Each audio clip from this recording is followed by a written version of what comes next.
اب آپ اس مبارک سلسلے کا 12واں حلقہ سماعت فرمائیں۔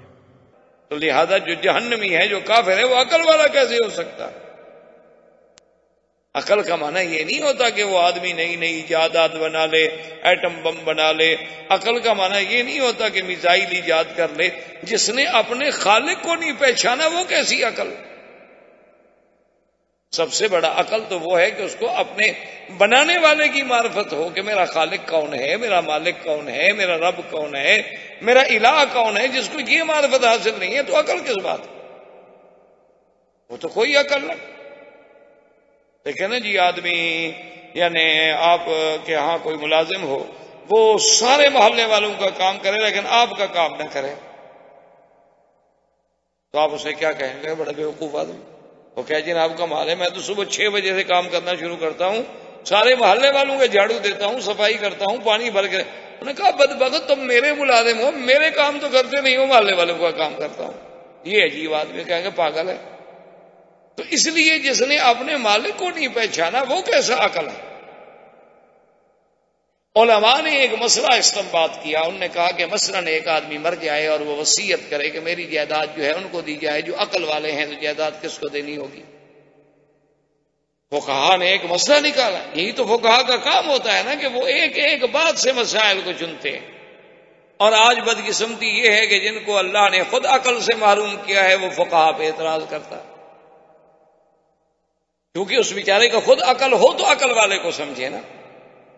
اب بے وقوف سے آپ تعریف کروائیں عقل والے کی تو وہ کیا سمجھے گا؟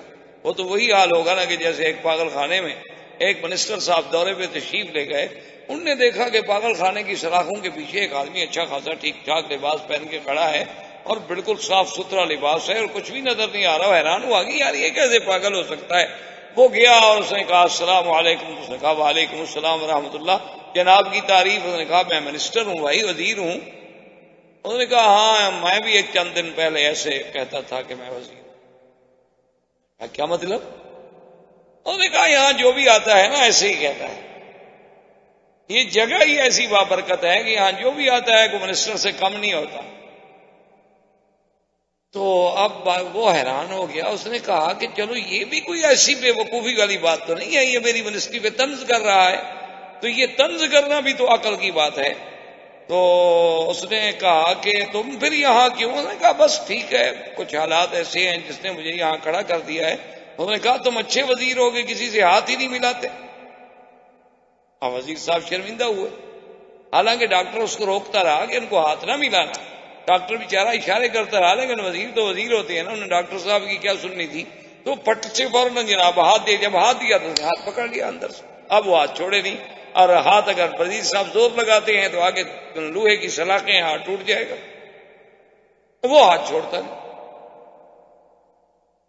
اب وہ ڈاکٹروں کو دیکھے، اس نے کہا جی ہم نے تو آپ سے پہلے عرض کیا تھا کہ ان سے دور سے دیکھیں، آپ ان سے بات زیادہ نہ کریں، ان سے ہاتھ نہ ملائیں، یہ بیچارے بگڑی ہوئی عقل ہے، کسی وقت کچھ ہو سکتا ہے، حالات ہو سکتے ہیں، کسی وقت اس کے سیل کام کر رہے ہوتے ہیں تو وہ ٹھیک بھی ہوتا ہے۔ یہ تو نظام عالم ہے، نظام دنیا ہے، کائنات ہے۔ لیکن اس نے کہا اچھا، اس نے کہا بھی اچھا بتاؤ کیوں ہاتھ پکڑے؟ اس نے کہا دیکھو تم وزیر ہو، سمجھدار آدمی ہو، قسمت سے تم یہاں آئے ہو، میں تم سے ایک مسئلہ پوچھنا چاہتا ہوں کہ اللہ پاک نے ہماری 2 آنکھیں بنائی ہیں، اگر تیسری آنکھ بناتا تو کہاں لگاتا؟ اب وزیر صاحب پریشان۔ اس نے کہا کہ تیسری آنکھ بناتا نا تو یہاں لگا دیتا تاکہ ہم پیچھے سے بھی دیکھ سکیں۔ اس نے کہا یار بڑے بے وقوف ہیں، جس نے تمہیں وزیر بنایا، یوں کر کے بھی تو ہم دیکھ سکتے ہیں، پھر پیچھے ایک لگانے کی کیا ضرورت ہے؟ یہ کون سی بڑی بات ہے؟ یوں کر کے ہم نہیں دیکھ سکتے پیچھے، یہاں آنکھ لگانے کی کیا ضرورت ہے؟ تم کیسے وزیر بن گئے پاگل؟ اس نے کہا بھی اب اس کو کیا بتاؤ؟ تو ڈاکٹر نے کہا اشارے سے وزیر کو سمجھایا کہ اس سے بحث نہ کرو، اس سے کہو کہ تم بتاؤ، میں نہیں جانتا۔ ڈاکٹر تو بیچارے رات دن ان کو بھگتتے ہیں نا، ان کو تو پتا ہوتا ہے نا کہ اس سے ہم نے کیسے ڈیل کرنا ہے، عقل والوں سے کیسے ڈیل کرنا ہے، پاگلوں سے کیسے ڈیل کرنا ہے، اور کبھی مولوی پھنس جائے تو اس سے کیسے ڈیل کرنا ہے۔ ڈاکٹر بڑے سمجھدار ہیں، مجھے بڑا اچھا تجربہ ہوا ہے ماشاءاللہ ڈاکٹروں سے۔ میں یہاں ایک دن نماز پڑھتا رہا، کسی نے سلام علیکم، سب نے دیکھا۔ اب چونکہ میں اللہ کے لیے درس دیتا ہوں، ورنہ حقیقت میں میرا جی نہیں چاہتا یہاں آ کر پڑھانے۔ جن لوگوں میں اتنی تکریم بھی نہ ہو، اتنا احترام بھی نہ ہو، اتنا عزت و احساس نفس بھی نہ ہو. ہم تو اپنے اساتذہ کو کہیں دور دیکھ لیں تو بھاگ کے جائیں گے کہ ان کی جوتیاں چھو لیں. جب اتنا آدمی کے دل میں قدر نہ ہو. لیکن میں دل میں ڈر گیا، میں نے کہا اگر میں پڑھانا بند کروں کہیں اللہ ناراض نہ ہو جائیں کہ اچھا تم اس لیے پڑھاتے ہو کہ لوگ تمہاری عزت کریں. چلو یہ نہ کریں، میں پھر بھی پڑھاتا رہوں تاکہ خدا کے ہاں میں جواب دہ نہ بنوں، اللہ کے ہاں میں نہ پکڑا جاؤں. یہ پکڑے جائیں گے تو اپنا خود بھگتے ہیں. میں کہا کام ہے ان کو، اگر اللہ نے یہ سکھایا ہی نہیں کہ کسی دین والے کی کیا عزت ہوتی ہے تو اس میں ہمارا کیا قصور ہے. تو بہرحال تو اس نے سمجھایا ڈاکٹر صاحب نے. اس نے کہا کہ جناب آپ اس سے کہیں کہ تم بتاؤ. تو وزیر نے کہا دیکھو بھائی ہمیں تو پتہ لگا نہیں، تم سمجھدار آدمی ہے، تم بتاؤ کہ تیسری آنکھ ہوتی تو کہاں ہوتی. انہوں نے کہا اب ہوئی نا بات. اس نے ہاتھ چھوڑ دیا تو وزیر صاحب کی جان چھوٹ گئی. وزیر صاحب کا اس نے کہا ہاں دیکھو اب بتاؤ، ایسے خواہوں گا تمہیں وزیر بنا دیا، مجھے وزیر بنا دے، دیکھو میں کیا کرتا. اس نے کہا اگر اللہ میاں تیسری آنکھ لیتے نا تو یہاں لگا انگلی. انہوں نے کہا کیوں؟ انہوں نے کہا گلا دیکھنا اندر دے، ناک دیکھنا یوں کر، یہاں بھی ضرورت پڑی تو دیکھ لیا. تو انگلی پر ہوتی تو جہاں جہاں ہمیں ضرورت پڑتی تو ہمیں مزید ٹارچیں اور یہ اور وہ اور انتظامات کرنے کی ضرورت ہی نہیں تھی، ہمارے ہاتھ میں ہے. اور جب ضرورت نہ پڑی محفوظ کر کے جیب میں رکھ لی. دیکھو نا میں نے کیسے مسئلہ حل کر. نے کہا ہاں بھائی واقعی تم نے. تو اس لیے یاد رکھیں کہ عقل اگر کوئی وصیت، اسی لیے آج کہتے ہیں نا امام ابو حنیفہ نے یہ غلطی کی. وہ خود عقل ہو تو امام ابو حنیفہ کو سمجھے بیچارہ. امام شافعی نے یہ کیا اور امام مالک نے یہ کیا اور امام احمد بن حنبل نے یہ کیا، اور انہوں نے لوگوں کو اپنا مقلد بنا دیا اور لوگوں کو اپنا غلام بنا دیا اور نبی کی حدیث سے ہٹا دیا. اللہ تبارک و تعالی رحمت فرمائے. جو نبی کی حدیث کے مقابلے پر اپنی بات کو لے آئے وہ امام تو امام مسلمان بھی ہوگا. کوئی عقل تو کرے نا آدمی، لیکن اللہ عقل بھی تو دے.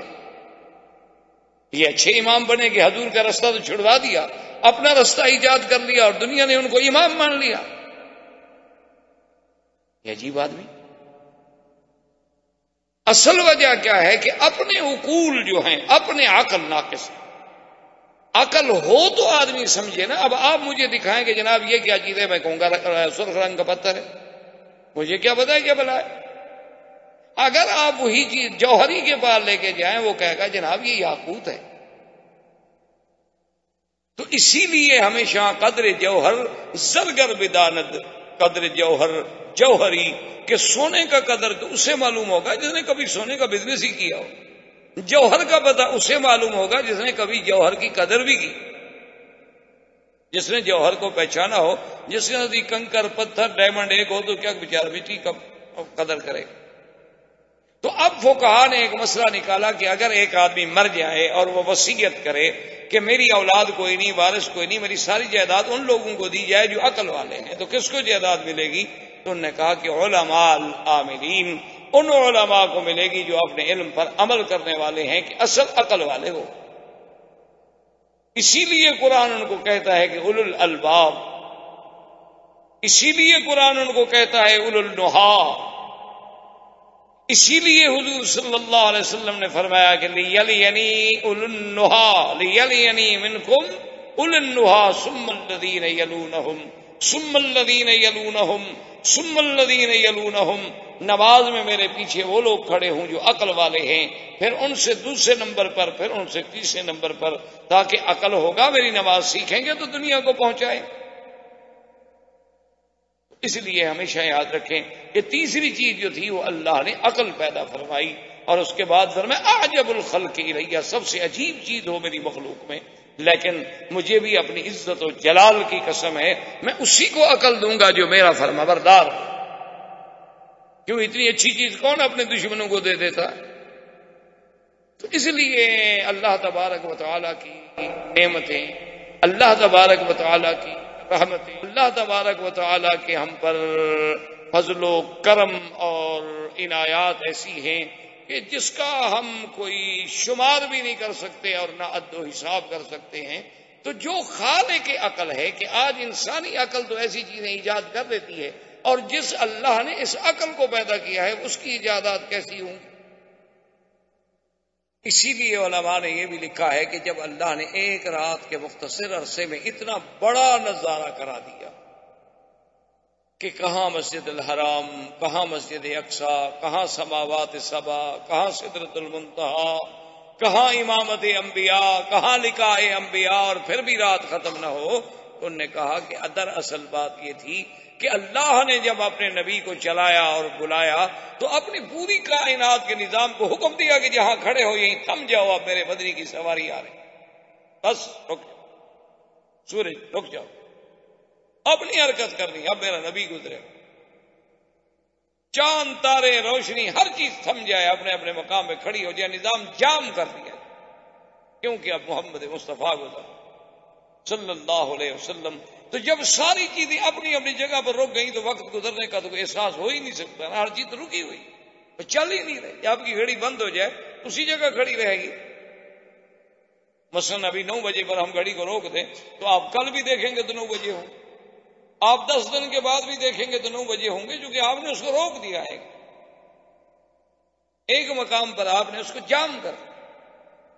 تو اللہ نے اپنے اس پورے نظام کو، اور اس کے بعد فرماتے ہیں ثم عرج بی الی السماء، اس کے بعد اللہ تبارک و تعالی نے مجھے آسمانوں کے لیے چلایا، اور فرماتے ہیں کہ جب میں سیڑھی پہ کھڑا ہوا اور سیڑھی آسمان پہ پہنچی اور جبریل میرے ساتھ ہیں، تو جبریل نے آسمان کے دروازوں پہ ناک کی، جس سے یہ بھی مسئلہ طے ہوا کہ اللہ نے آسمان بھی بنائے ہیں۔ ایسے نہیں کہ جیسے فلاسفہ کہتے ہیں کہ کوئی آسمان نہیں، کچھ نہیں، کوئی چیز نہیں، یہ تو بس ایسے ایک فضانی رکوع ہے، کیونکہ فضا خالی ہے وہ ہمیں ایسے نظر آتی ہے۔ نہ، اللہ قرآن میں کہتا ہے کہ آسمان بھی ہے، آسمانوں کے دروازے بھی۔ اسی لیے قرآن کہتا ہے کہ جب اللہ نے قوم نوح پر طوفان بھیجا تھا، فَفَتَحْنَا أَبْوَابَ السَّمَاءِ بِمَاءٍ مُنْهَمِرٍ، اللہ فرماتے ہیں کہ پھر ہم نے آسمانوں کے دروازے کھول دیے کہ پانی برسے، اور اسی طرح اللہ نے فرمایا لَا تُفَتَّحُ لَهُمْ أَبْوَابُ السَّمَاءِ وَلَا يَدْخُلُونَ الْجَنَّةَ حَتَّى يَلِجَ الْجَمَلُ فِي سُمِّ الْخِيَاطِ، اللہ نے فرمایا کافروں کے لیے آسمانوں کے دروازے نہیں کھل سکتے اور نہ وہ جنت میں داخل ہو سکتی ہیں، جیسے کسی سوئی کے ناکے سے اونٹ کا گزرنا محال ہے، اسی طرح کافروں کے لیے آسمانوں کے دروازوں کا کھلنا محال ہے، اور ان کے لیے جنت میں داخل ہونا محال ہے۔ تو اس کا مطلب ہے کہ آسمانوں کے دروازے بھی ہیں۔ حضور فرماتے ہیں جب جبریل نے آواز دی تو پوچھا کہ من، کون؟ فقال انا جبرائیل، اس نے کہا کہ میں جبریل ہوں۔ فقیل من معک، تمہارے ساتھ کون ہے؟ فقال محمد صلی اللہ علیہ وسلم۔ فقیل هل بعث الیہ، میں نے کہا میرے ساتھ محمد مصطفیٰ ہیں۔ انہوں نے کہا کیا حضور کو بعثت یعنی آپ کو بلاوا بھیجا گیا، آپ کو معراج کی دعوت بھیجی گئی؟ فقلت نعم ففتح لی ابواب السماء، حضور فرماتی ہیں آسمان کا دروازہ کھلا اور ہم اوپر گئے، اور جب چیزیں میں نے دیکھی، فرماتی ہیں کہ میں نے یہ بھی دیکھا کہ ایک آدمی بیٹھا ہے جس کا قد بہت لمبا ہے، اور داہنی طرف نظر ڈالتے ہیں تو مسکرا دیتے ہیں، اور بائیں طرف نظر ڈالتے ہیں تو فوراً رونا شروع کر دیتے ہیں۔ فسألت من ہوا فقال ابوک آدم، جبریل سے میں نے پوچھا کہ یہ کون ہے؟ نے کہا یہ آپ کا ابا آدم علیہ السلام ہے۔ میں نے کہا یہ کیا بات ہے کہ ادھر دیکھتے ہیں مسکرا دیتے ہیں، خوش ہو جاتے ہیں؟ فرمایا جب اپنی اولاد کو دیکھتے ہیں اصحاب الیمین کو کہ جن کو جنت میں جانا ہے تو خوش ہو جاتے ہیں، اور جب بائیں طرف دیکھتے ہیں کہ میری اولاد میں یہ جہنم میں جائیں گے تو رونا لگ جاتے ہیں، کیونکہ اولاد تو آخر اولاد ہے نا، اچھی ہو یا بری۔ اسی طرح حضور صلی اللہ علیہ وسلم فرماتی ہیں کہ مجھے کچھ لوگ دکھائے گئے کہ ان کے سامنے 2 قسم کے طعام ہیں، ایک طعام بڑا لذیذ ہے، شہی ہے اور بہت ہی اچھا، اور دوسری طرف جو طعام ہے بڑا بدبودار ہے اور گندا ہے اور بڑی بدبوئیں آ رہی ہیں، لیکن وہ اس اچھے طعام کو چھوڑ کے اس گندے طعام کو کھا رہا ہے۔ میں نے جبریل سے پوچھا کہ یہ کون ہے؟ جبریل نے عرض کیا ہؤلاء زنات امتک یا رسول اللہ، یہ تیری امت کے وہ زانی لوگ ہیں جو اپنی اچھی بیویوں کو چھوڑ کے گندی بیویوں سے منہ کالے کرتے ہیں۔ اس کے بعد حضور صلی اللہ علیہ وسلم فرماتے ہیں مجھے ایک ایسا نظارہ بھی دکھلایا گیا کہ کچھ لوگ ہیں اور کھولتا ہوا دریا ہے، اس دریا کے اندر ہیں، وہ تیرتے ہیں اور اتنے بڑے بڑے پیٹ ہیں، اور جب وہ کنارے کے قریب آتی ہیں تو پتھر مارے جاتے ہیں ان کے پیٹ میں، ان کے منہ میں، اور اسی پتھروں سے پیٹ بھرنا وہ شروع کرتے ہیں۔ میں نے پوچھا یہ کون ہے؟ تو انہوں نے کہا یہ تیری امت کے سود کھانے والے لوگ ہیں۔ حضور صلی اللہ علیہ وسلم کو سارے منظر دکھلائے گئے۔ حضور فرماتی ہیں کہ پھر میں دوسرے آسمان پہ پہنچا، فَإِذَا بِإِبْنَيْ خَالَةَ عِیسیٰ وَیَحْیَىٰ عَلَیْہِمَ السَّلَامُ، کہ دوسرے آسمان پہ پھر میرے اللہ نے حضرت عیسیٰ اور حضرت یحییٰ سے میری ملاقات کروائی۔ اس کے بعد حضور صلی اللہ علیہ وسلم فرماتے ہیں میں جب تیسرے آسمان پہ پہنچا تو میری ہارون علیہ السلام سے ملاقات ہوئی، جب میں چوتھے آسمان پہ پہنچا تو میری یوسف علیہ السلام سے ملاقات ہوئی۔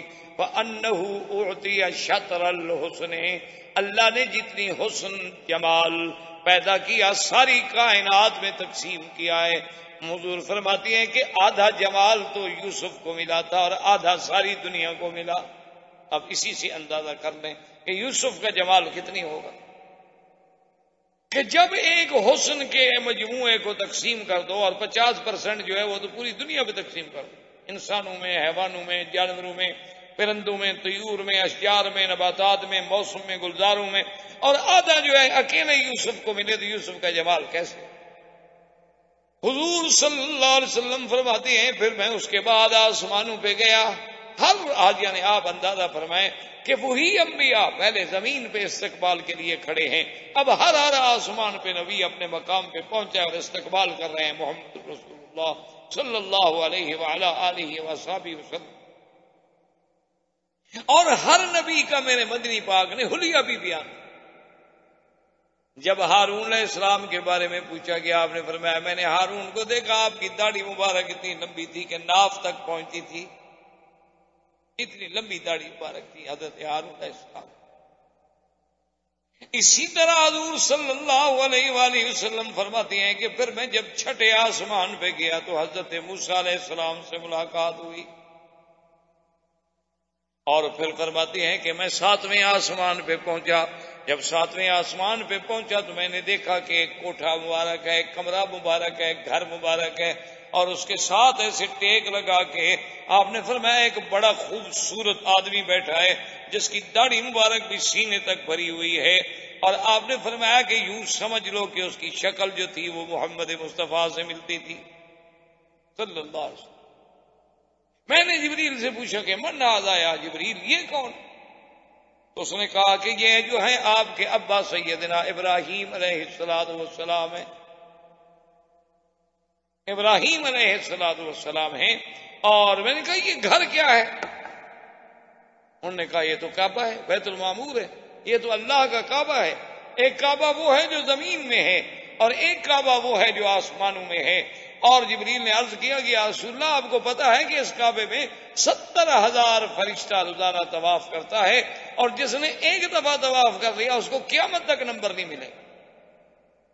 اب اسی سے اندازہ کریں کہ فرشتے کتنے ہوں گے، کہ وما یعلم جنود ربک الا ہو، اللہ فرماتے ہیں محمد مصطفیٰ تیرے ملک، تیرے اللہ کی جو فوج ہے فرشتوں کی، اس کا عدد، اس کی تعداد اللہ کے سوا کوئی نہیں جانتا کہ کتنی۔ اور حضور فرماتی ہیں کہ اگر بیت المعمور کو اللہ چاہے اور زمین پہ اتار دے تو عین اسی کعبے کے اوپر آ کے بیٹھے۔ اسی لیے اس کعبے کا حکم جو ہے وہ تحت سرا زمین کی اصل تک ہے اور آسمانوں تک ہے۔ اسی لیے تو ہے نا کہ آپ ہوائی جہاز میں بیٹھے ہیں، جہاں بیٹھے نماز پڑھ لیں، ضروری تو نہیں کیونکہ سارا کعبہ۔ اسی طرح اگر آپ انڈر گراؤنڈ چلے جائیں، یا جیسے حرم شریف میں آپ نے دیکھا ہے جو انڈر گراؤنڈ ان کے بدروم ہیں، اس میں آپ چلے تو گویا آپ تو کعبے سے نیچے چلے گئے ہیں، لیکن اس لیے کہ کعبے کا حکم جو ہے وہ اصل الارض تخوم الارض، یعنی زمین کی جہاں سے بنیاد ہے وہاں سے لے کر 7 آسمانوں تک جو ہے اللہ کے کعبے کا حکم ہے کہ جہاں بھی ہے اللہ کا کعبہ. اسی لیے علماء نے لکھا ہے نا کہ مسجد کے اوپر کوئی چیز نہ بنائی جائے، کیونکہ وہ بھی تو مسجد کے حکم میں ہے. اب بعض فقہا اسی لیے اجازت نہیں دیتے کہ مسجد کے نیچے دکانیں ہوں، مسجد کے نیچے مارکیٹ ہو. ہم تو سوچتے ہیں نا کہ جی چلو آمدنی ہوگی، مسجد محتاج نہیں رہے گی، کیونکہ ہم اقتصادی اور مادیات پر نظر رکھنے والے لوگ ہیں نا. خدا پر تو ہماری نظر ہوتی نہیں. ہم اپنے گھر کی مینٹین تو کر لیں گے لیکن اللہ کا گھر برباد ہو جائے گا. سوچ ہے اپنی. جب ہم اپنے آپ کو ان دکانوں کے حوالے کر دیتے ہیں تو اللہ بھی مدد بند کر دیتے ہیں. ٹھیک ہے ان دکانوں سے جو آئے گا چلاؤ مسجدیں. تو اصل بات یہ نہیں ہے. اصل بات یہ ہے کہ بھئی اس مسجد کا حکم جو ہے وہ تو تحت سرا تک ہے اور اوپر آسمانوں تک ہے. تو جب یہ ساری مسجد ہے تو مسجد میں تجارت ہم کیسے کریں؟ ہاں البتہ فقہا نے ایک راستہ نکالا. وہ یہ ہے کہ مسجد بنانے سے پہلے اگر آپ نیت کریں کہ بھئی یہاں ہم ایک مارکیٹ بنائیں گے اور مارکیٹ کے اوپر مسجد بنائیں گے، تو اب حکم اس کا پھر اوپر سے شروع ہوگا، کیونکہ اب آپ کی نیت جو تھی وہ زمین پر نہیں تھی بلکہ اس کی چھتوں پر بنانے کی. تو اگر آپ نے نیت میں پہلے مارکیٹ کی الگ نیت کی اور مسجد کی اس کے اوپر نیت کی تو پھر مسجد بنانا جائز ہو جائے گا. بہرحال وہ بھی ایک ہیلا ہے، گنجائش ہے، ورنہ افضل یہ ہوتا ہے کہ اللہ کے گھر جب بنائے جائیں نہ نیچے کچھ بنائے نہ اوپر کچھ بنائے. مسجد مسجد ہے، خدا کا گھر.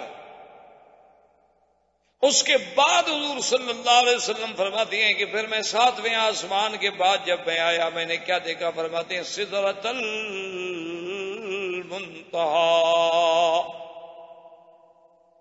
عندها جنت المأوى اذ یغشی السدرۃ ما یغشی.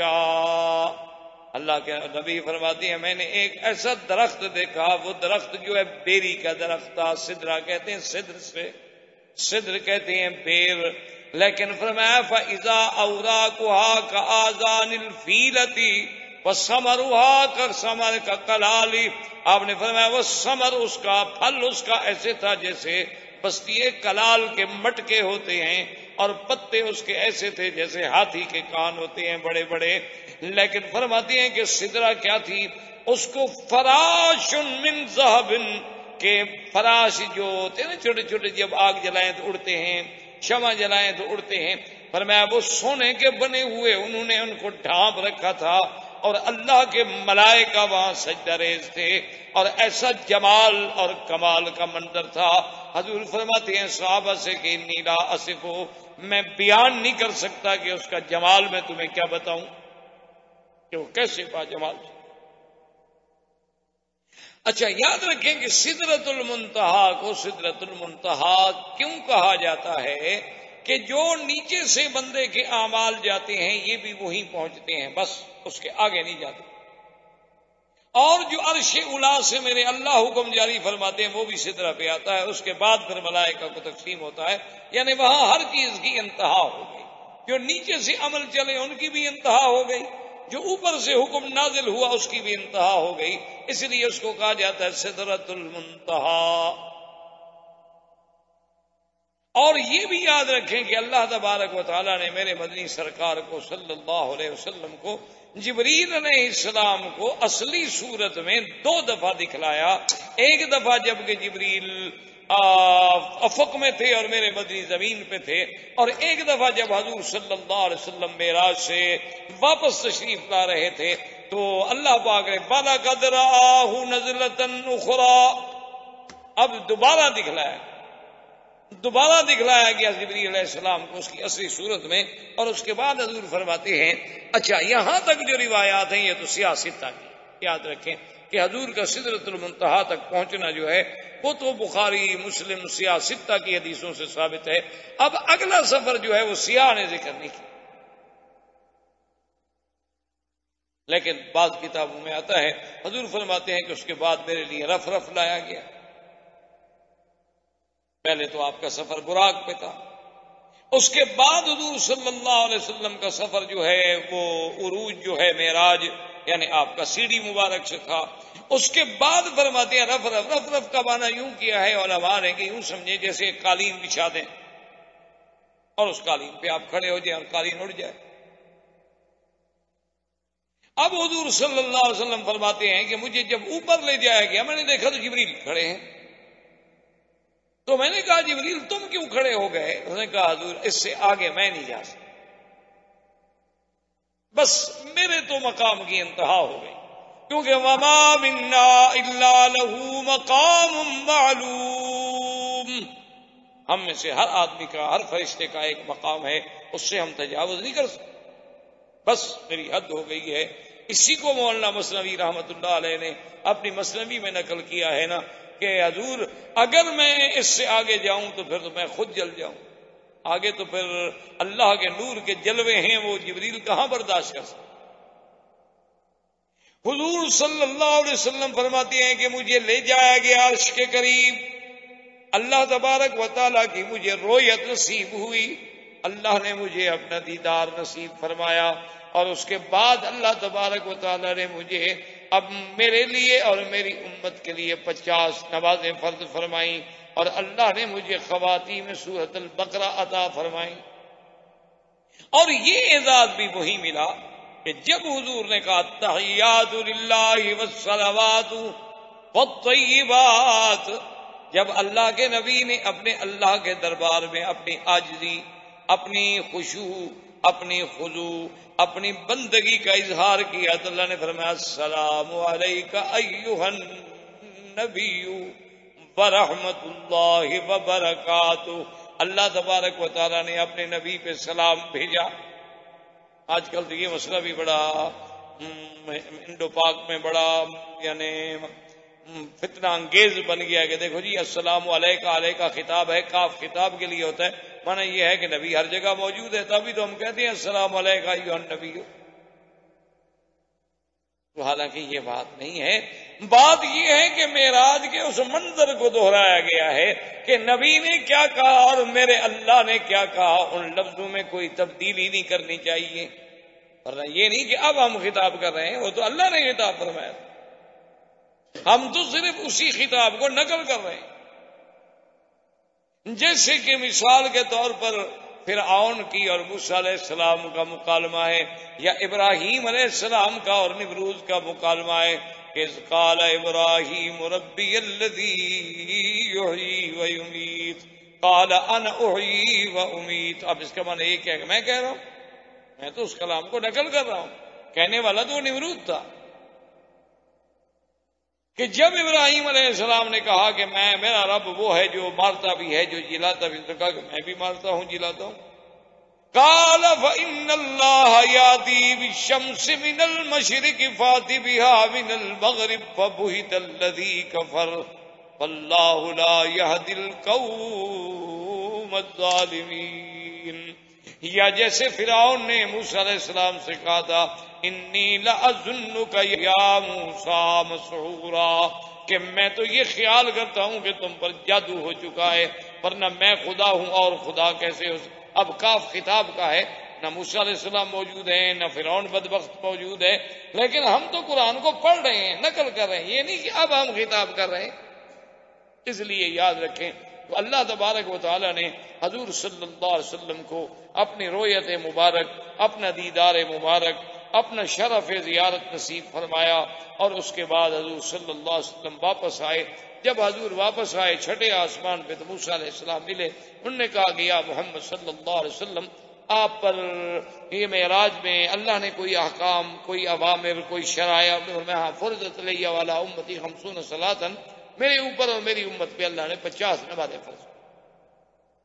تو موسیٰ علیہ السلام نے کہا کہ یا محمد صلی اللہ ارجع الی، میرے مدنی سرکار دو عالم صلی اللہ علیہ وسلم، آپ واپس جائیں اپنے اللہ سے معافی، فصلہ التخفیف، اللہ سے معافی مانگیں. 50 نمازیں بہت زیادہ. اب یہاں سے بھی لوگوں نے اللہ رحمت فرمائے نا جی اب کیا کریں، عقل عیار ہے، 100 بھیس بنا لیتی ہے، ہر آدمی اپنے اپنے عقل کے مطابق پھر بس سے نکالو، کہتے ہیں دیکھو جی موسیٰ علیہ السلام نے اللہ کے نبی کو مشورہ دیا نا، یہ دیکھو وہابی کہتے ہیں کہ نبی مدد نہیں کر سکتے، موسیٰ علیہ السلام مدد کر رہے ہیں کہ نہیں کر رہے۔ اور دوسری بات یہ ہے، وہ کہتے ہیں یہ وہابی کہتے ہیں انبیاء کو علم غیب نہیں ہوتا، دیکھو موسیٰ علیہ السلام کو علم غیب تھا تو کہہ رہے ہیں نا بھی 50 نمازیں آپ کی امت نہیں پڑھے گی، معافی مانگو۔ اپنے اپنے مسئلے ہیں، اپنے اپنے عقل ہیں، اپنے اپنے فکر ہیں، اللہ کے قرآن کو چاہے بدلنا پڑے چاہے کچھ کرنا پڑے، بس لوگوں میں تو اپنی واہ واہ کرانی ہے نا، اپنا مسلک اپنی پارٹی کو ثابت کرنا ہوتا ہے۔ حالانکہ یاد رکھیں صحیح حدیثوں میں موجود ہے کوئی علم غیب کا مسئلہ نہیں۔ موسیٰ علیہ السلام نے کہا کہ یا رسول اللہ میں اپنی امت کا تجربہ کر چکا ہوں، میری امت میں تو 3 نمازیں فرض تھیں، وہ تو 3 نہیں پڑھتے تھے، تو آپ کی امت 5 کیسے پڑھے گی؟ یہ تو تجربے کی بات۔ جہاں تک امداد کا تعلق ہے یا اعانت کا تعلق ہے یا مشورے کا تعلق ہے تو زندگی میں حیات میں مشورہ دینا تو منع ہے نہیں۔ موسیٰ علیہ السلام کو تو اللہ نے زندہ کر کے کھڑا کیا ہوا ہے، حضور کے ساتھ ملاقات ہو رہی ہے۔ تو آج بھی اگر آپ کسی عالم سے کسی اللہ والے سے جا کے مشورہ لیں یا انہیں کہیں میرے لیے دعا کریں، میری مدد کریں، میرے اعانت کریں، کوئی منع نہیں۔ بات تو ہے بعد الوفات، ان کو ہر جگہ حاضر ناظر سمجھ کر ان سے استعانت طلب کرنا وہ شرک ہے۔ یہ تو اللہ پاک نے نبیوں کو سب کو زندہ کر کے حضور کے لیے کھڑا کیا، اور ویسے بھی انبیاء زندہ ہے۔ تو اب حضور صلی اللہ علیہ وسلم واپس گئے، اللہ تبارک و تعالی نے حکم دیا، فرمایا کہ اچھا میرے نبی ہم نے ایسا کیا ہے کہ آپ کی امت سے 50 کے بجائے چلو 10 معاف، واپس آ گئے۔ موسیٰ علیہ السلام نے عرض کیا کہ حضور آپ پھر جائیں، تو صحیح حدیثوں میں ہے کہ آپ نے پھر سوال کیا، پھر سوال کیا، پھر سوال کیا، پھر سوال کیا، حتیٰ کہ اللہ نے فرمایا کہ آپ کی امت کے لیے نمازیں 5 ہیں، لیکن وہ ادا تو 5 کریں گے، ہم لکھیں گے 50۔ من جاء بالحسنۃ فلہ عشر امثالھا، کہ ایک نیکی کا 10 گنا دینا جو ہے یہ تو میرا فیصلہ ہے، اور لا یبدل القول لدی، میرے فیصلے کبھی تبدیل نہیں ہوتے۔ ہم نے جو 50 کا فیصلہ کیا وہ 50 کا فیصلہ برقرار ہے، لیکن آپ کی امت پڑھے گی 5 اور لکھیں گے ہم 50۔ اب حضور صلی اللہ علیہ وسلم جب واپس آئے تو موسیٰ علیہ السلام نے کہا کہ حضور اب کتنی معافی ہو گئی؟ حضور نے فرمایا 5 رہ گئی۔ انہوں نے کہا حضور ارجع فصل، آپ پھر جائیں معافی مانگے، 5 بھی نہیں پڑھ سکے گی آپ کو۔ حضور نے فرمایا انی استحییت، تو اب تو مجھے اپنے رب کے پاس جانے سے حیا۔ اسی پر علماء نے ایک بڑا عجیب نکتہ لکھا ہے، انہوں نے کہا معراج عروج کا نام ہے۔ انہوں نے کہا اگر حدیث کی روشنی میں ہم سمجھیں تو پھر حضور کو ایک معراج نہیں ہوا بلکہ اسی معراج میں 5 دفعہ معراج ہوا، کہ حضور جا رہے ہیں آ رہے ہیں، پھر جا رہے ہیں پھر آ رہے ہیں، یہ ایک معراج تو نہیں۔ اور بار بار موسیٰ علیہ السلام مشورہ دے رہے ہیں، اس پر بھی علماء نے ایک بڑا عجیب نکتہ لکھا ہے۔ انہوں نے کہا کہ اصل میں موسیٰ بھی تو کلیم اللہ تھے، اللہ کے نبی تھے، اللہ کے رسول تھے۔ انہوں نے جب کوہ طور پہ سوال کیا تھا رب ارنی انظر الیک، کہ میرے اللہ مجھے اپنی زیارت کرائیں، تو اللہ نے منع فرما دیا کہ لن ترانی، تم نہیں دیکھ سکتے ہو، ولکن انظر الی الجبل، اس پہاڑ پہ نظر جماؤ، فإن استقر مکانہ فسوف ترانی، اگر یہ پہاڑ اپنی جگہ پہ ثابت قدم رہ گیا تو پھر تو تم مجھے دیکھ سکو گے۔ فلما تجلی ربہ للجبل جعلہ دکا وخر موسیٰ صعقا فلما افاق قال سبحانک تبت الیک۔ اللہ تبارک و تعالی نے جب اپنی تجلی داڑھی تو پہاڑ ریزہ ریزہ ہو گیا، اب وہ ریزہ ریزہ۔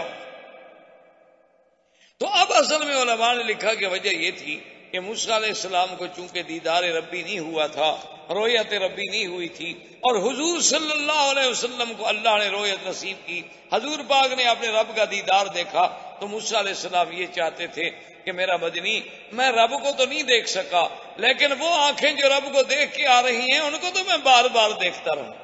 اس لیے وہ ہمیشہ مشورہ دیتے رہے کہ حضور صلی اللہ علیہ وسلم اوپر جائیں پھر آئیں، اوپر جائیں پھر آئیں. وہ جتنی دفعہ اپنے رب کا دیدار کریں گے میں اتنی دفعہ کم از کم دیدار محمد مصطفیٰ صلی اللہ علیہ وسلم کی آنکھوں کا تو کر لوں گا, مجھے کم از کم یہ تو نصیب ہو جائے.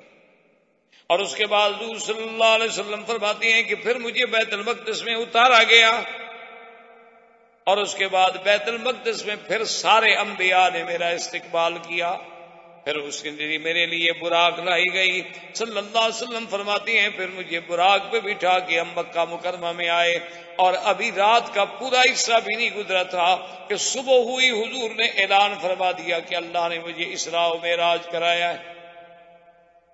اب جب حضور یہ ہوتا ہے دراصل مقام نبی. یاد رکھو کہ اللہ کے نبی اللہ کے احکام کو بیان کرنے میں پھر حکمتوں کے فیصلے کا انتظار نہیں کرتے کہ مناسب ہے یا مناسب نہیں ہے, ماحول موافق ہے, حالات اجازت دے رہے ہیں, یہ بات نہیں ہوتی. اللہ کے نبی اپنے اللہ کے فیصلے کے پابند ہیں کہ جو حق ہے حق ہے, کہنا ہے چاہے کوئی مانے کوئی نہ مانے.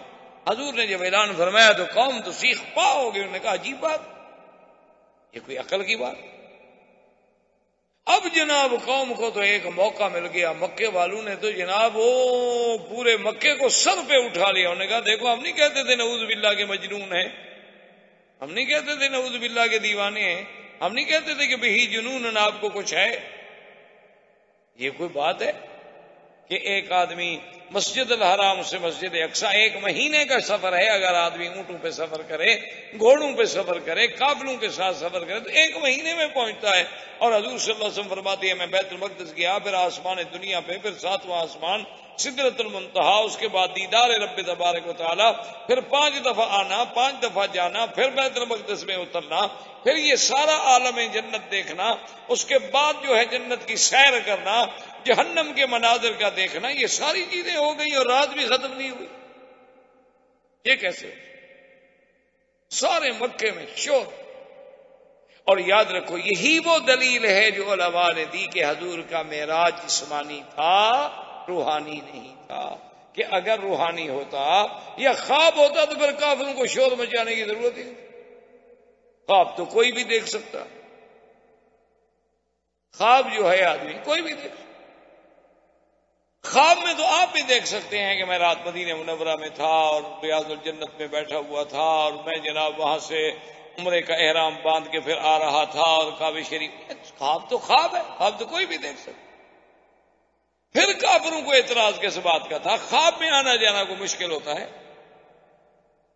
اصل بات یہ تھی کہ حضور کا معراج جسمانی تھا اور جسد مبارک کے ساتھ تھا, اور عالم بیداری میں تھا, نیند میں بھی نہیں تھا.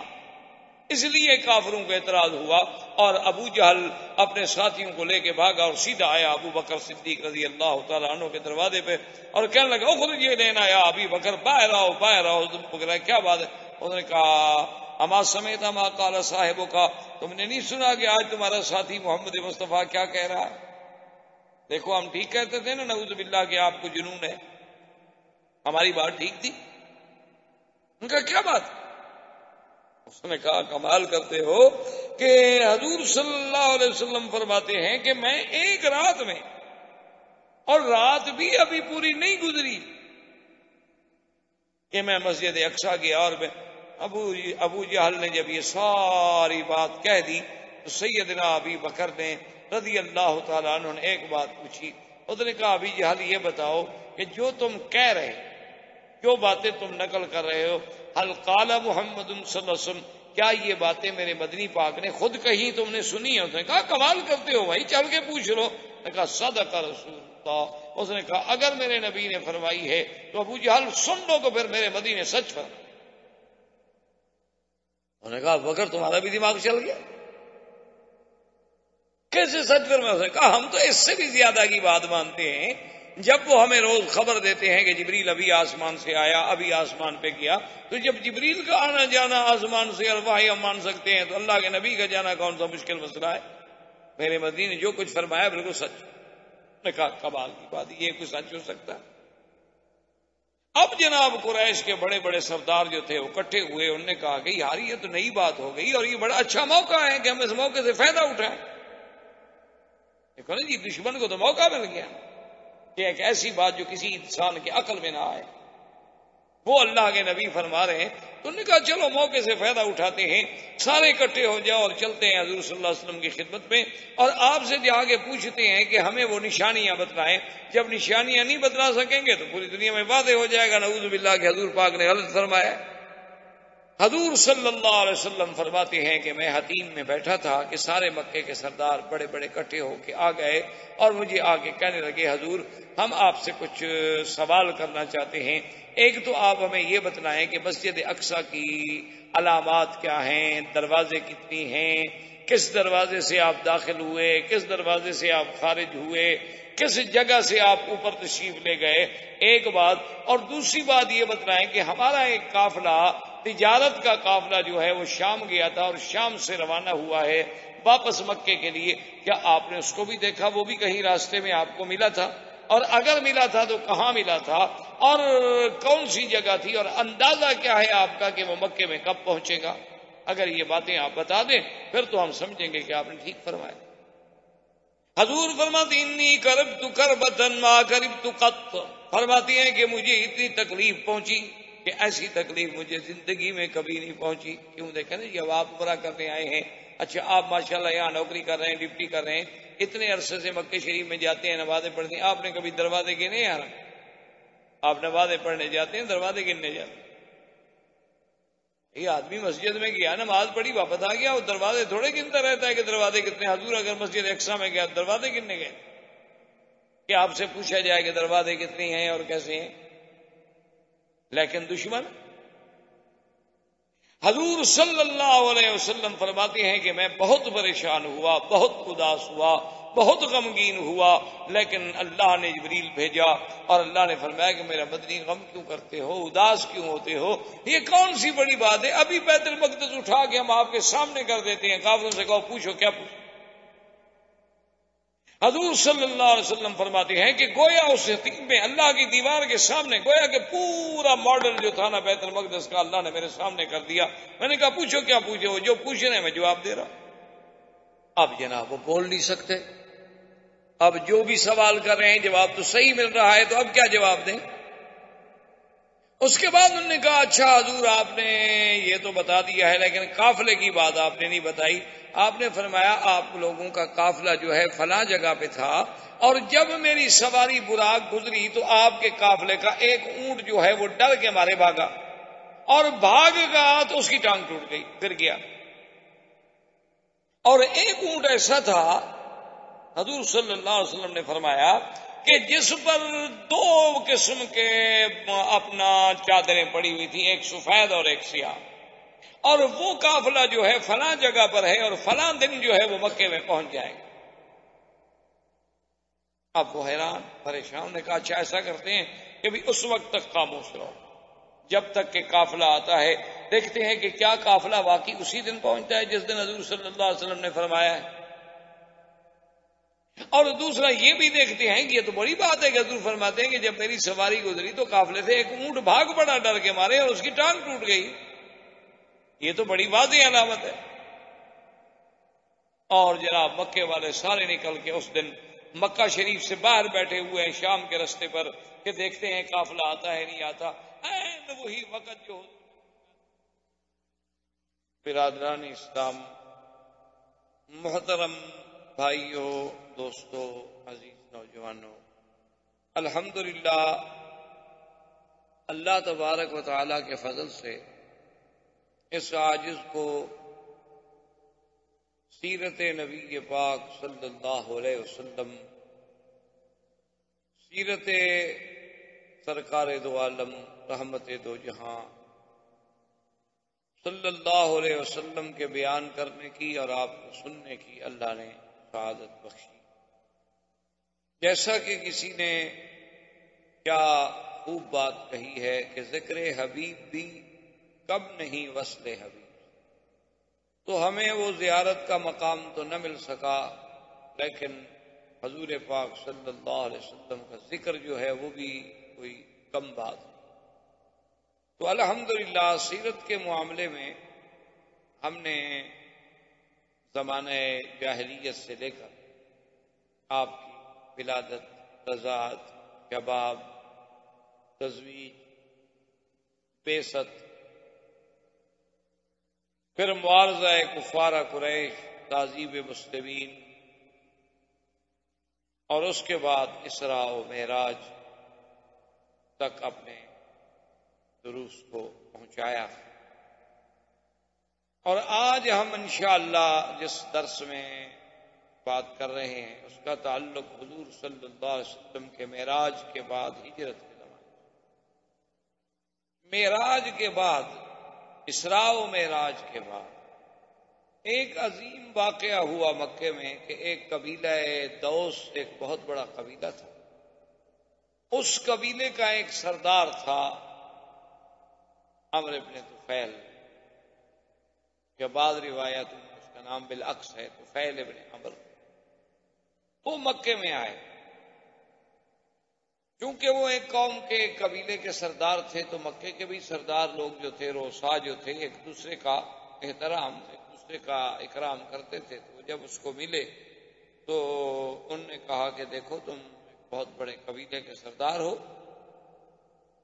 لیکن آج کل ہم ایک بہت بڑی مشکل سے دوچار ہیں کہ ہمارے ہاں ایک شخصیت نے اللہ کے نبی ہونے کا دعویٰ کیا ہے تو ہم میں سے، اور اس کی باتیں بھی بڑی عجیب ہیں، اور اس کی زبان میں کچھ ایسے اثرات ہیں کہ جو بندہ بھی اس کے قریب جاتا ہے، اس کی بات سنتا ہے، اس کی کلام سنتا ہے، تو نتیجہ یہ نکلتا ہے کہ وہ اپنے ماں باپ کو، بیوی بچوں کو، خاندان کو بھی چھوڑ، حتیٰ کہ باپ دادے کے دین کو بھی چھوڑ۔ تو لہذا تم مکہ مکرمہ میں جتنا دن تم نے رہنا ہے بڑے شوق سے قیام کرو، عبادت کرو، طواف کرو، عمرے کرو، لیکن تم نے محمد الرسول اللہ صلی اللہ علیہ وسلم کے قریب نہیں جانا۔ تو اس نے کہا ٹھیک۔ تو وہ شخص کہتا ہے سردار دوس، رئیس دوس طفیل، کہ میرے اوپر ان کی باتوں کا کچھ ایسا اثر ہوا کہ میں نے تو باقاعدہ کپاس کان میں رکھ لی کہ کہیں سے حضور صلی اللہ علیہ وسلم کی کوئی آواز میرے کانوں میں نہ پڑ جائے کہ بھی آدمی بیوی کا نہ رہے، بچوں کا نہ رہے، خاندان کا نہ رہے، ساری دنیا سے کٹ جائے۔ اور کچھ دنوں کے اندر اندر مجھے یہ تو پتہ چل گیا کہ یہ وہ ذات پاک ہے جس کا نام محمد الرسول اللہ ہے، اور میں ان کو دیکھتا کہ وہ حرم میں بیٹھے ہیں، باتیں فرما رہے ہیں، کچھ لوگ ان کو مل رہے ہیں، لیکن میں قریب جانے سے ڈرتا۔ آخر ایک دن میرے دل میں یہ اچانک خیال پیدا ہوا کہ تم ایک قبیلے کے سردار ہو، اتنی بڑی قوم کو تم ہینڈل کرتے ہو، کاروبار ان کو قابو رکھتے ہو، یہ بات ہے کہ تم کوئی چھوٹے سے بچے ہو کہ کسی کی بات جو ہے تم پر ایسا اثر کر دے گی کہ تم بیوی بچوں کو بھی چھوڑ دو گے؟ یہ کیسے ہو؟ بلکہ مجھے تو یہ چاہیے کہ میں ان کی جا کے بات سنوں اور فیصلہ کروں کہ وہ سچے ہیں، قریش سچے ہیں، بات کیا ہے؟ ایک طرف قریش کہتے ہیں کہ وہ ہم میں سے ہے، بنو ہاشم میں سے ہیں، اور ان کی زبان پہ ہم نے کبھی جھوٹ بھی نہیں سنا، اور دوسری طرف ان کی تکذیب بھی کرتے ہیں، تو یہ کم از کم ہمارے سرداروں کا ہی کام ہے نا کہ ہم مل کے فیصلہ کریں۔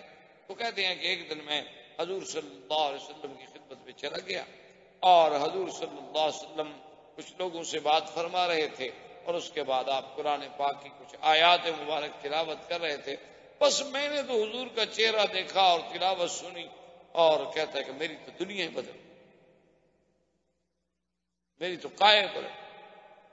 بس اس کے فوراً بعد میں نے کہا کہ یا رسول اللہ، آپ کو پتا ہے کہ میں کون ہوں؟ میں دوس قبیلے کا سردار ہوں، میں نے آپ کی باتیں سنی ہیں، اور اشہد اللہ الہ الا اللہ وانک رسول اللہ، میں تو شہادت دیتا ہوں کہ آپ اللہ کے رسول۔ فاسلم، اب اس کے اسلام لانے سے تو پورے مکے میں شور ہو گیا نا کہ قبیلہ دوس کا سردار مسلمان ہو گیا۔ اس کے بعد جب حضور صلی اللہ علیہ وسلم تشریف لے گئے تو قریش کا سارے اکٹھے ہو کے آ گیا، انہوں نے کہا کہ دیکھو ہم نے آپ کو منع کیا تھا، تم نے یہ کیا کر دیا؟ اس نے کہا دیکھو خبردار، ہر انسان کی حریت فکر ہے، حریت رائے ہے، ہر آدمی اپنے فکر میں، اپنی رائے میں، اپنے فیصلوں میں آزاد ہوتا۔ میں کوئی تمہارا زیر نگین نہیں ہوں، میں تمہارا کوئی باج گزار شخص نہیں ہوں کہ تم میرے ساتھ آنکھیں نکال کے بات کر رہے ہو قریش والو. یاد رکھو اگر تم نے میری طرف ایک ہاتھ بھی اٹھایا تو دوس کا قبیلہ تمہارے ایک ایک بچے سے انتقام لے. تم نہیں جانتے ہو کہ میں کس قبیلے کا آدمی. قریش ٹھنڈے پڑ گئے. اب ان کو پتا تھا بہت بڑا قبیلہ ہے، اسے ٹکر لینا تو بڑا مشکل. دوسرے دن پھر دوس کا سردار طفیل ابن عمرو حاضر ہوا حضور صلی اللہ علیہ وسلم کی خدمت میں، اور اس نے کہا کہ یا رسول اللہ صلی اللہ علیہ وسلم، اللہ کا شکر ہے کہ اللہ نے مجھے اسلام نصیب فرما دیا. ماذا تأمر، اب آپ مجھے حکم فرمائیں کہ آپ مجھے کیا حکم دیتے ہیں، کہ اگر حکم دیں تو میں آپ کا خادم بن کے آپ کے ساتھ ہر وقت رہنے کے لیے تیار ہوں. اور میں یہ بھی آپ کو یقین دلاتا ہوں کہ محمد عربی صلی اللہ علیہ وسلم میرے ہوتے ہوئے قریش آپ کی طرف ٹیڑھی نظر بھی نہیں کر سکتے. انا رئیس دوس، میں اپنے قبیلے کا سردار ہوں. حضور نے فرمایا کہ اگر تم میرے حکم پہ چلنا چاہتے ہو تو فرج الی قومک فدعوہم الی الاسلام، تم لوٹ جاؤ اپنے قوم میں، قبیلے میں، اور ان کو اسلام کی دعوت. مجھے میری حفاظت کی ضرورت نہیں ہے، مجھے تو اللہ نے اپنی دین اور توحید کی دعوت پھیلانے کے لیے بھی. فقال نعم یا رسول، کہا حاضر یا رسول، جیسے آپ کہو.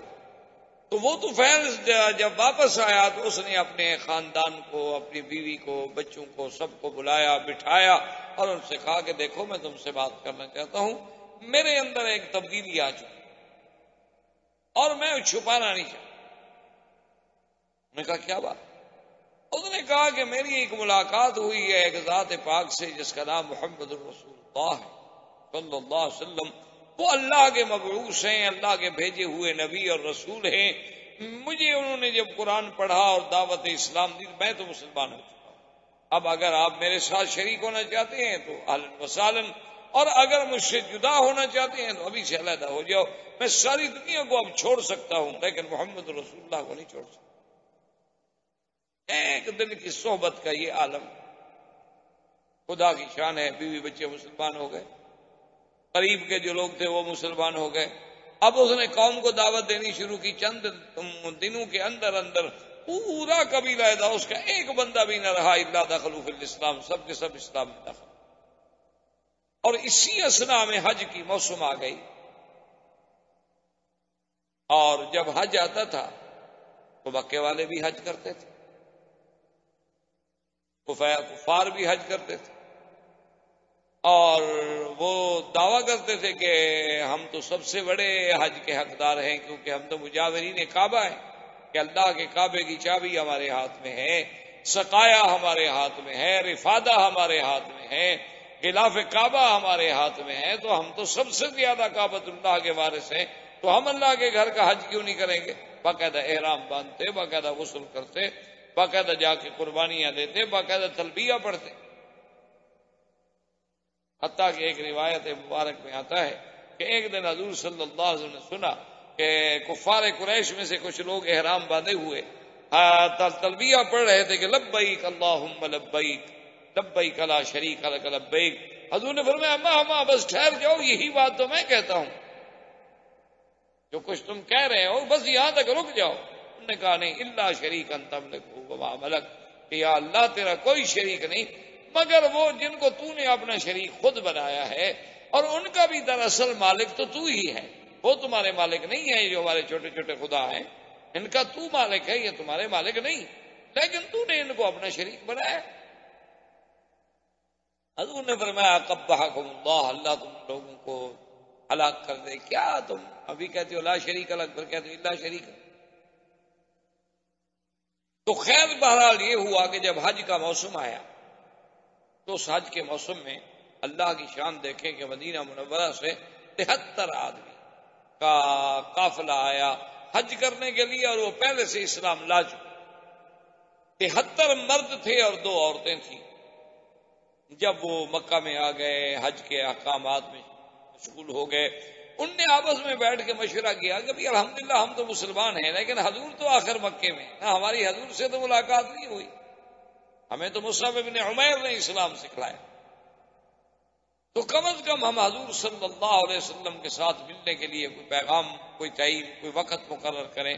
تو دو آدمیوں کو منتخب کیا گیا، براء ابن معرور اور اسعد ابن مالک۔ یہ دونوں آدمی حضور صلی اللہ علیہ وسلم کی خدمت میں حاضر ہوئے۔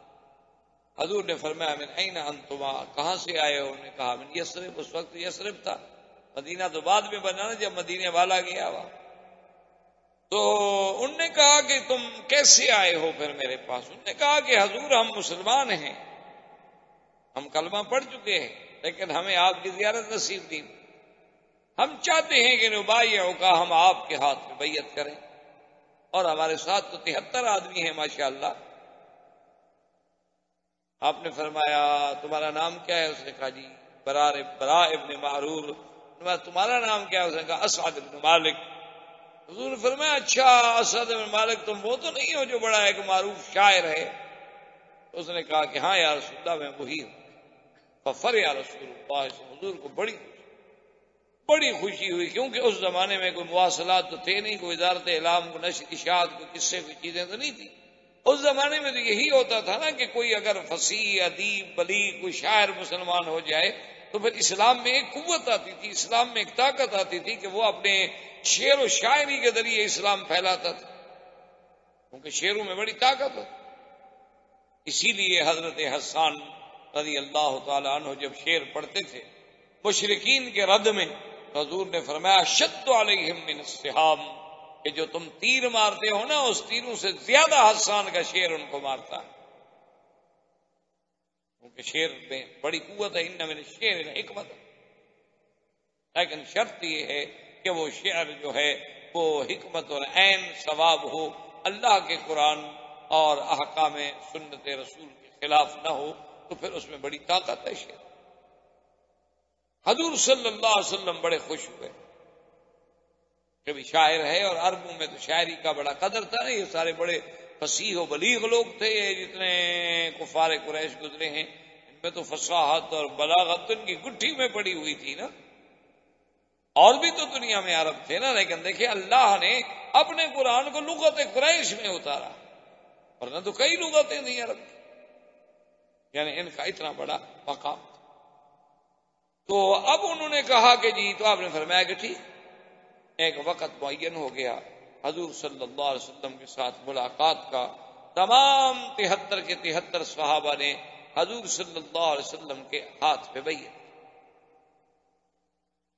بیعت کرنے کے بعد جب فارغ ہو گئے تو انہوں نے کہا کہ یا رسول اللہ صلی اللہ علیہ وسلم، آپ نے بیعت میں جو معاہدہ ہم سے لیا ہے، جو عہد لیا ہے، شرک نہ کرو، چوری نہ کرو، زنا نہ کرو، حرام نہ کرو، یہ ساری چیزیں، یہ تو اللہ کے حقوق ہے نا، اب اپنے لیے بھی تو ہم سے کوئی وعدہ لیں،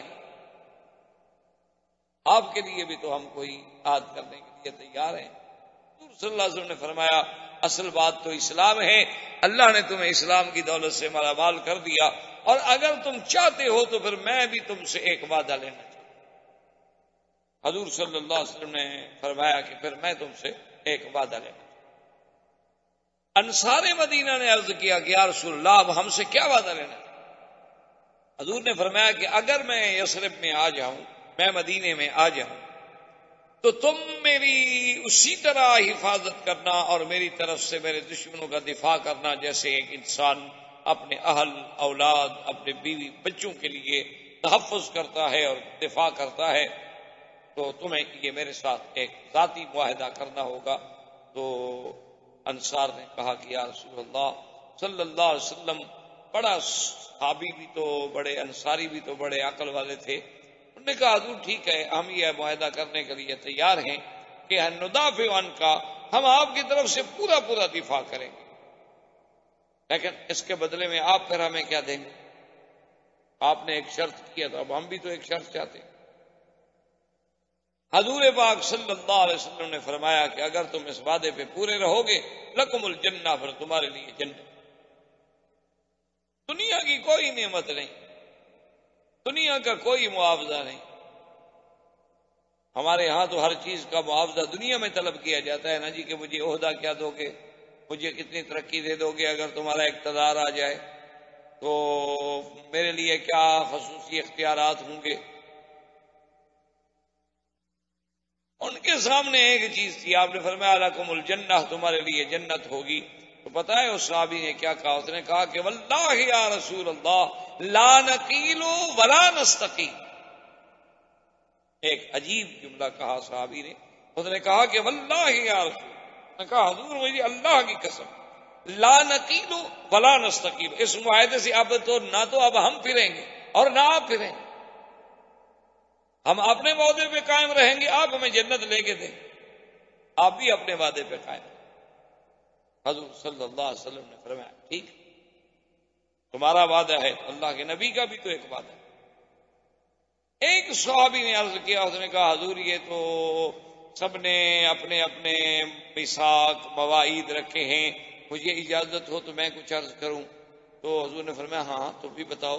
اس نے کہا حضور ہماری ایک خواہش ہے، مدینے والوں کی ایک تمنا ہے، میں ان کی طرف سے سب کی طرف سے ایک ترجمانی کرنا چاہتا ہوں کہ اگر اللہ آپ کو کبھی ہمارے پاس لے آئے تو پھر ہمیں چھوڑ کے نہیں جانا. ایک وعدہ آپ ہمارے ساتھ کریں کہ اگر اللہ تبارک و تعالیٰ کبھی آپ کو مدینہ منورہ لے آئے پھر آپ ہمیں چھوڑیں گے. حضور صلی اللہ علیہ وسلم بھی جوش میں آ گئے، فرمایا مدینے والوں فیکم احیا و فیکم اموت، میرا بھی وعدہ ہے کہ آنے کے بعد میری زندگی بھی تمہارے ساتھ، میری موت بھی تمہارے ساتھ. اتنا بڑا وعدہ کہ صحابہ کا دماغ دیکھیں کہ کتنا بڑا فیصلہ لے لیا، کتنا بڑا مقام حاصل کر لیا کہ حضور کی وجہ سے دنیا میں ساری دنیا جو ہے مدینے سے بھی مکے آتی ہے، لیکن جب قیامت ہوگی تو مکے والے بھی مدینے جائیں.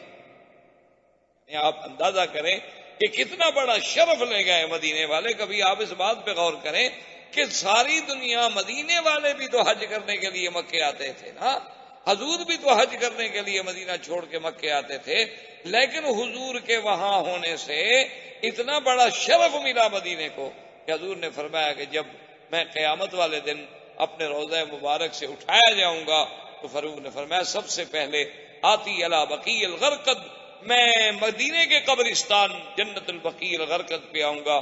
ثم انتظر لاہل مکہ، پھر میں مکے والوں کا انتظار کروں گا. مکے والے آئیں گے فاجعلهم علی یمینی واہل المدینہ علی شمالی ثم اسوقهم الی المحشر، وہ جب آئیں گے مدینے مکے والے تو پھر میں محشر کی طرف جاؤں گا.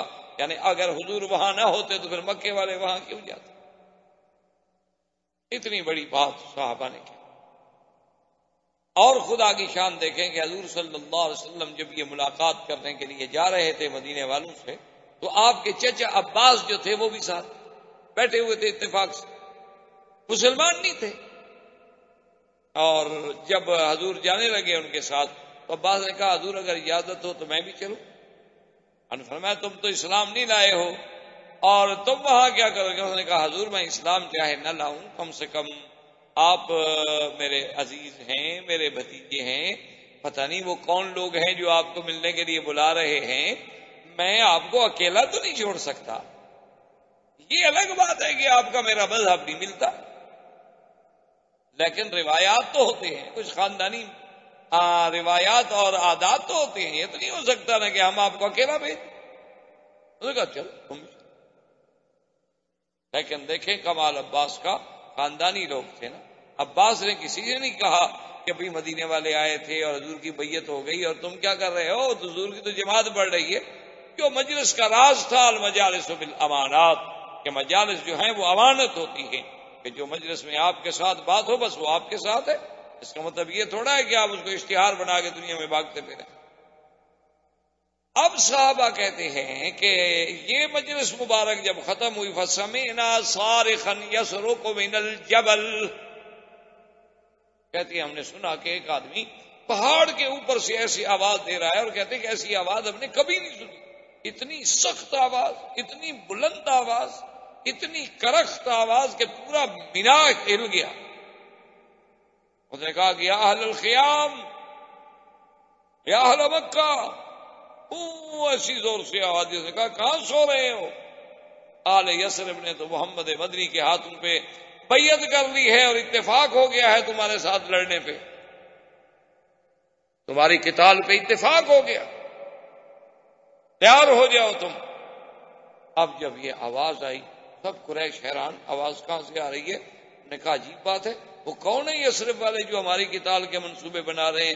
اب قریش ڈھونڈ رہے ہیں، ان کو کوئی آدمی نہ ملا، 2 آدمی ملے، ایک اسد ابن عبادہ مل گئے، وہ بھی مدینے والے، ان نے پکڑ لیا، قریش نے پکڑ لیا، انہوں نے کہا کہ بتاؤ کہ کون آئے ہیں مدینے سے؟ اچھا خدا کی شان ہے، حج ختم ہو گیا تھا، وہ بات ختم ہو گئی تھی، وہ لوگ چلے گئے مدینے شریف کی طرف، یہ ابھی بیچارے سفر نہیں کر سکے تھے، باقی تھے، ایک ان کے ساتھ اور ساتھی تھا، بعض روایات میں ہے زرارہ تھے اور بعض میں کسی دوسرے کا نام آتا ہے، تو اسد ابن زرارہ جو ہیں وہ کہتے ہیں کہ انہوں نے اسد ابن عبادہ کہ مجھے انہوں نے پکڑ، سعد ابن عبادہ مجھے پکڑ لیا قریش، انہوں نے کہا کہ بات بتاؤ، میں نے کہا کہ مجھے تو پتہ نہیں، فضربونی ضربا، انہوں نے مجھے سختی سے مارا، انہوں نے کہا بات بتاؤ کون ہے مدینے والے لوگ جو ہمارے خلاف جنگ کا منصوبہ بنا رہے ہیں؟ کہتے ہیں ایک آدمی گزرا، اس نے جا کے ایک کفار قریش میں جبیر ابن مطعم تھا، وہ اس سے کبھی ہمارا یارانہ تھا، دوستی تھی، اس نے جا کے جبیر سے کہا کہ وہ کمال سعد ابن عبادہ کو مار رہے ہیں قریش اور تم یہاں بیٹھے ہوئے ہو، تمہارے دوست ہیں، وہ تمہارا حلیف ہے، تو وہ وہاں سے بھاگا، اس نے کہا قریش کیا کر رہے ہو، پاگل ہو گیا، دماغ خراب ہو گیا تمہارا، اگر یثرب والوں نے کوئی پلان بنایا ہے، کوئی معاہدہ کیا ہے، تو اس بندے اکیلے کا کیا گناہ ہے کہ اس کے ساتھ تم سارے لڑ رہے ہو؟ کیسے تم بے وقوف آدمی؟ یہی طریقہ ہے مدینے والوں کے مقابلے سے اس کا مقابلہ کرنے کے لیے، اس نے چھڑایا، وہ چلے گئے، اب ابو جہل اور بڑے بڑے جو کافر تھے، اخنس ابن شریک، ولید ابن المغیرہ، اسود ابن عبد یغوث، یہ بڑے بڑے جتنے کافروں کے سردار تھے، ابو جہل نے کہا کہ بھائی ہمیں تو فوراً میٹنگ کرنی چاہیے، تو مسئلہ بڑا ٹیڑھا ہو گیا، یہ تو بڑے حالات خراب ہو گئے، کہ پہلے تو ہم اسی فکر میں تھے کہ محمد رسول اللہ صلی اللہ علیہ وسلم کے ساتھی چند ایک کمزور لوگ ہیں، چلو کچھ حبشہ چلے گئے، کچھ ادھر چلے گئے، کچھ ادھر چلے گئے، یہ بات ہے ختم ہو جائے گی، لیکن اب تو لوگ یثرب تک بھی ان کے ہاتھوں پہ بیعت کرنے لگ گئے، تو یہ تو بڑا مسئلہ ہے، اور سنا یہ ہے کہ مدینے میں تو بہت سارے لوگ اور بھی مسلمان ہوتے جا رہے ہیں، تو ہمیں اس بات پہ غور کرنا چاہیے اور اس بات پہ ہمیں فکر کرنا چاہیے۔ تو دار الندوہ جو مقام تھا مکے میں، مسجد الحرام میں، اب تو وہ ٹوٹ پھوٹ گیا، باب السلام اور باب الفتح کے درمیان میں ایک جگہ تھی جس کا نام دار الندوہ تھا، جو قصی ابن کلاب نے سب سے پہلے قائم کیا تھا، اور وہاں بیٹھ کے سردار جو تھے قریش کے بڑے بڑے اہم معاملات جو تھے اس پہ مشورہ کر، تو دار الندوہ میں ابی جہل نے لوگوں کو جمع ہونے کا حکم دیا، اور ساتھ یہ کہا کہ ایک بات کا خیال رکھنا کہ ہر اس آدمی کو جس کا تعلق بنو ہاشم سے ہے اس کو کبھی دعوت نہ دینا، بنی عبد المطلب، بنی ہاشم، بنی عبد مناف، ان 3 گھرانوں کے آدمیوں کو کبھی نہ بلانا، اور ایک بات یہ بھی دیکھ لو کہ جس کا بھی تعلق کسی طرح محمد رسول اللہ صلی اللہ علیہ وسلم سے بنتا ہو یا مدینے والوں سے بنتا ہو، ان کو بھی مت بلانا اس میٹنگ میں، یہ ہماری بڑی خاص میٹنگ، خصوصی نہیں، کیونکہ وہ تو ایک اہم بات کرنا چاہتے تھے حضور صلی اللہ علیہ وسلم کے خلاف، تو اگر کوئی بنو ہاشم کا آدمی ہوگا وہ تو حضور کو جا کے بتا دے گا، کچھ بھی ہو جائے آخر ان کے قبیلے کا آدمی۔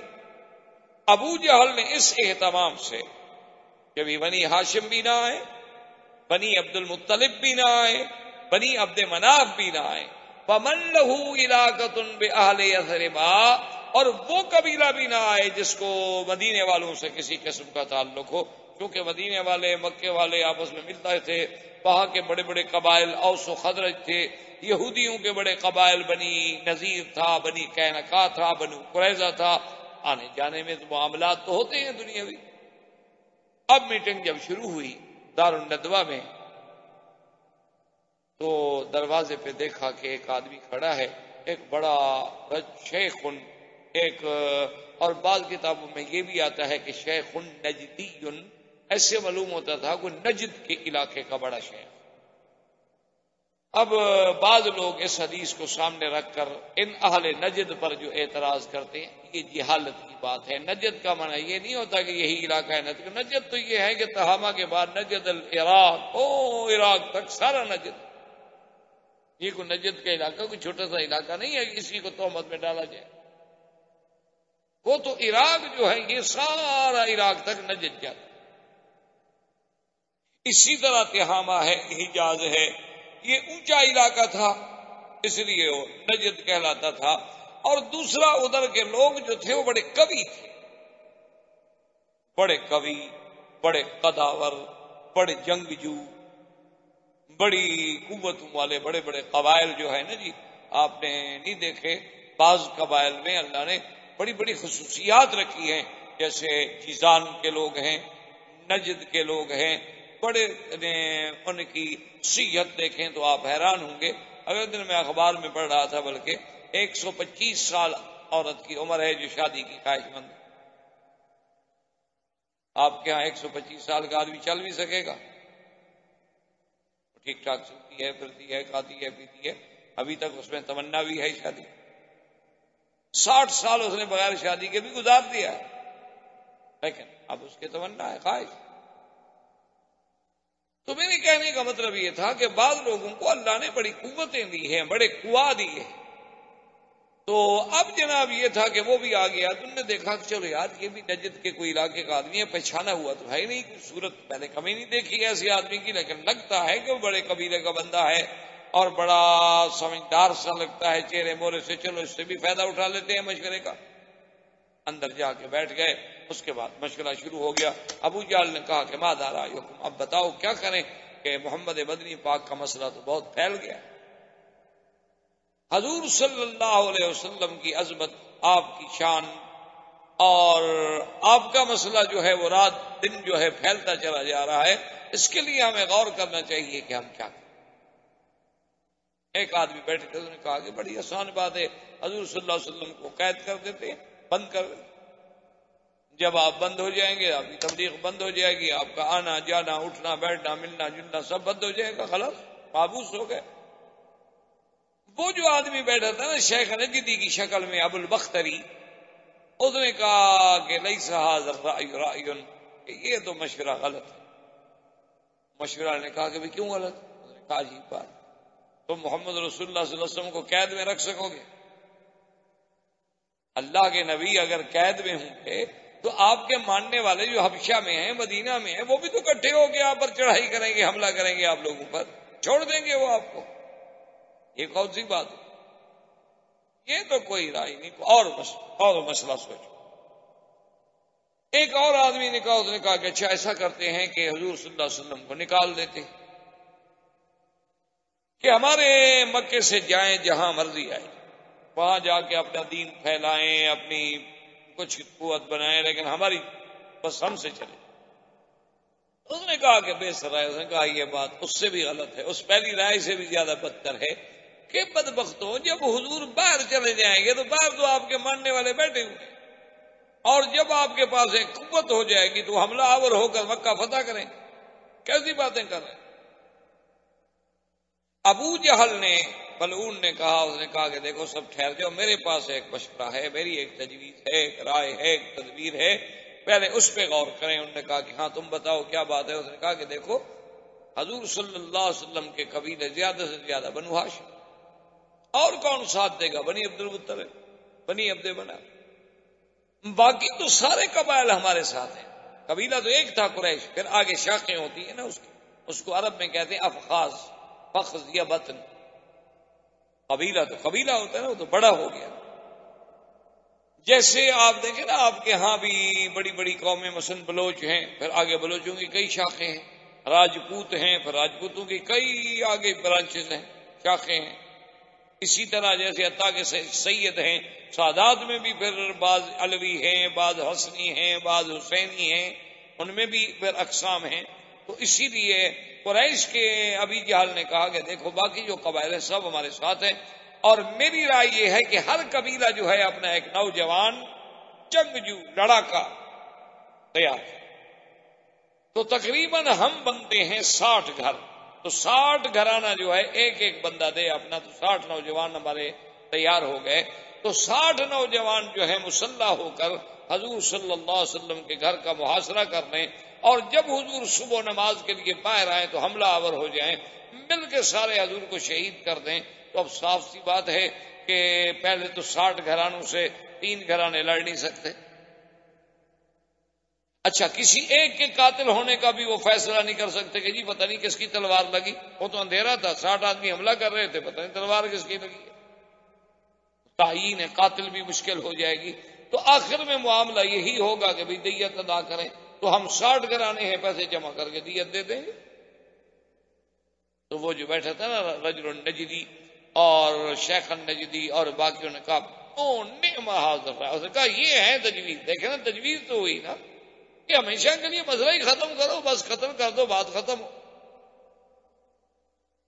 اسی پر فیصلہ ہو گیا جس کو اللہ کے قرآن نے ایک دوسری آیت میں بھی ذکر فرمایا, وَإِذْ يَمْكُرُ بِكَ الَّذِينَ كَفَرُوا لِيُثْبِتُوكَ أَوْ يَقْتُلُوكَ أَوْ يُخْرِجُوكَ وَيَمْكُرُونَ وَيَمْكُرُ اللَّهُ وَاللَّهُ خَيْرُ الْمَاكِرِينَ.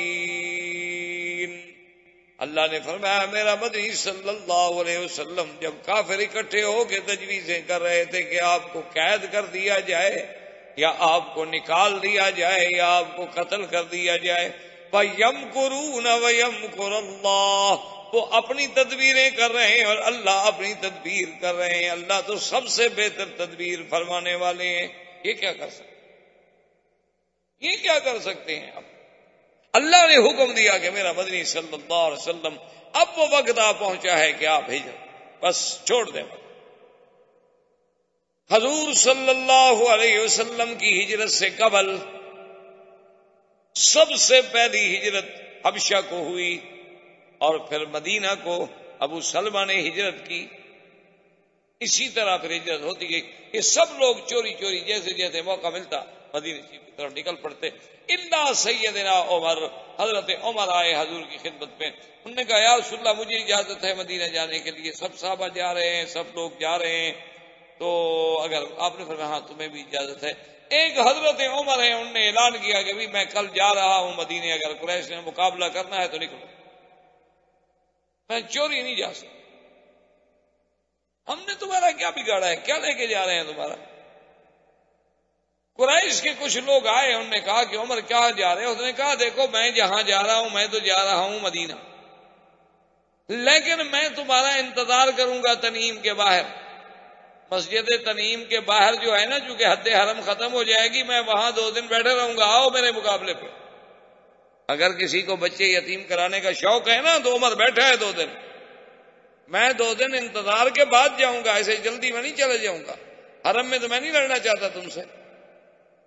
اب کافر نے کہا مقابلہ کر, لوگوں نے کہا چھوڑو کیوں مقابلہ کرتے ہیں, ایک آدمی چلو جا رہا ہے تو بات ختم ہو گئی. ایک آدمی جا رہا ہے, اس نے مکہ چھوڑ دیا. احباب کرام, اس کے بعد اب آپ اس مبارک سلسلے کی CD نمبر 13 سماعت فرمائیں.